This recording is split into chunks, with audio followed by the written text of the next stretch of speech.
Allah is great, that if we practice the deen, then what will the people say?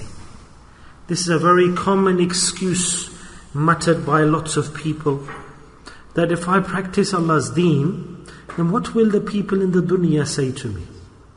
And for this reason, people don't practice the deen of Islam.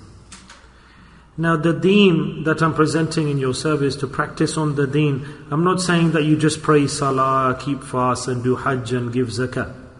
No.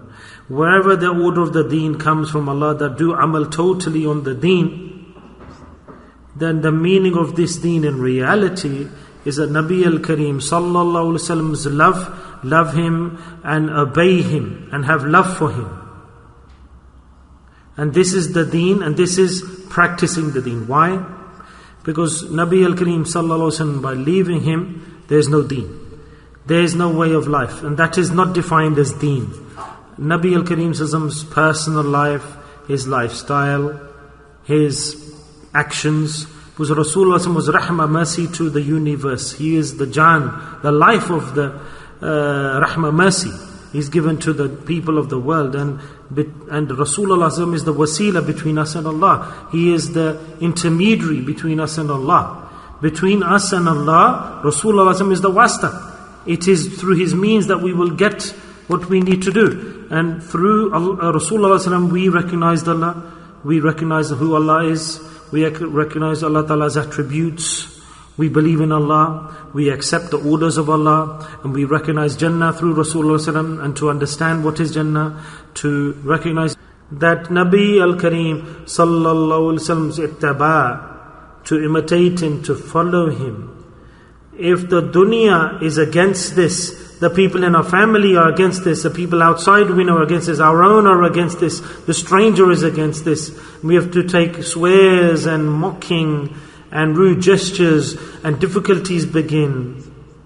And then out of this fear we say, what will the dunya say? And this is the reality, that this is that, mashallah, action, alhamdulillah, that the lovers of Rasulullah said, that for us this is a gift from Allah. Allahu Akbar, subhanallah. That we are afraid, aren't we, of this? Or for example, and keep the libas and keep the sunnah practice for this reason. You want people to criticize you. If after practice the sunnah, someone's not criticizing you, saying bad against you, then you should feel sad. What's happened to the people in the world today? They're not criticizing me now. They're not joking against me. They're not laughing against me. And then you should say, Allah, subhanallah, I've practiced the sunnah, I started practicing it, and they've accepted the sunnah that I'm practicing. And then, mashallah, the acceptance will come. And that person who is like an animal who has Quran in his heart and he leaves the sunnah? Is it that person who has the Quran and the ulum in his heart and he rejects the sunnah? Tell me, what kind of individual is that?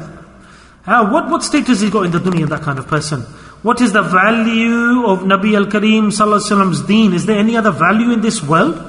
Has anybody got a price tag in this world against the sunnah? No way. And imagine the value of that individual with the fadl, the grace and the mercy of Allah. He doesn't care about the dunya and the laughing and the criticism and the mockery and the gestures, and he lives the life according to the color of the sunnah. This is ishq.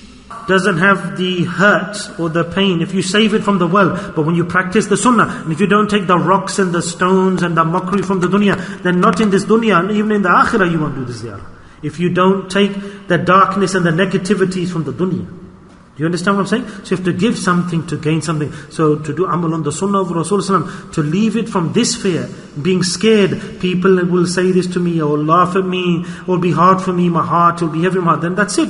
No, do it for this reason. Allah knows best. He is the intermediary, the means for us to gain success on the Day of Judgment. He is the reason for the universe. If Rasulullah wasn't present, Allah would not have created the universe. There would have been no map, no earth, no skies, no heavens, no earth, no mountains. Nobody would be living if it wasn't for Rasulullah.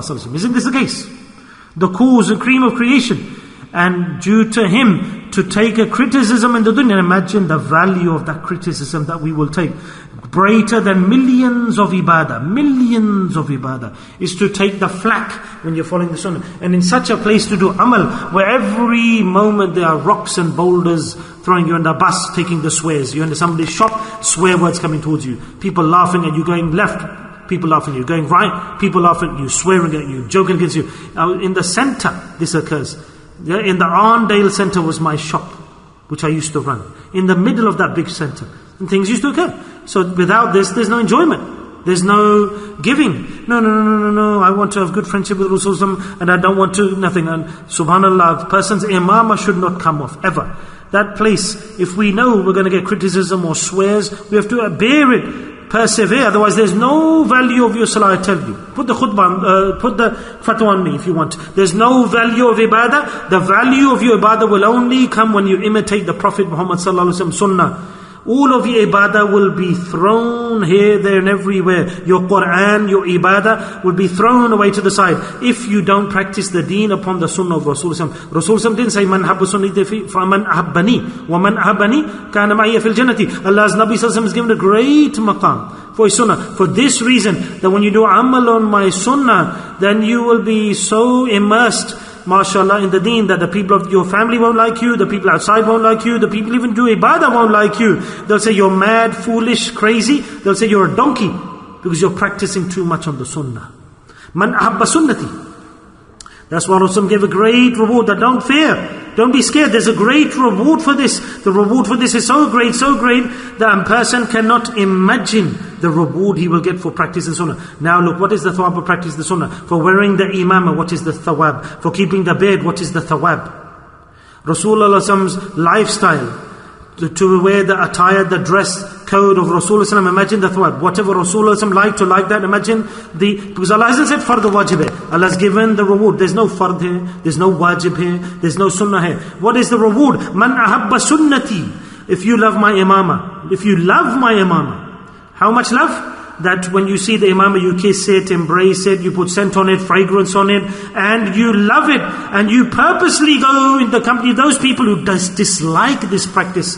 You put the imam on and you go into the company of and you don't come to the wedding like this. People laugh at you. If you come to my wedding like this and sit with the imamah, Maulanas come, they'll say, no, okay, I won't go. And then you go in 3 ways, mashallah. And even if you don't wear the imamah normally, then you wear the imamah, the libas of the sunnah, fragrance. Assalamu alaikum wa rahmatullahi wa barakatuh. Purposely you go and show.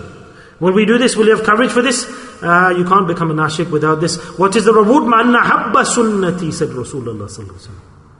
You've loved my sunnah. Whoever loves my sunnah, know that you just wear the imam to the masjid. No, this is not love. Part-time sunnah, you hide and run from the side and go to the masjid. No, go to such a place where no one's practicing the sunnah.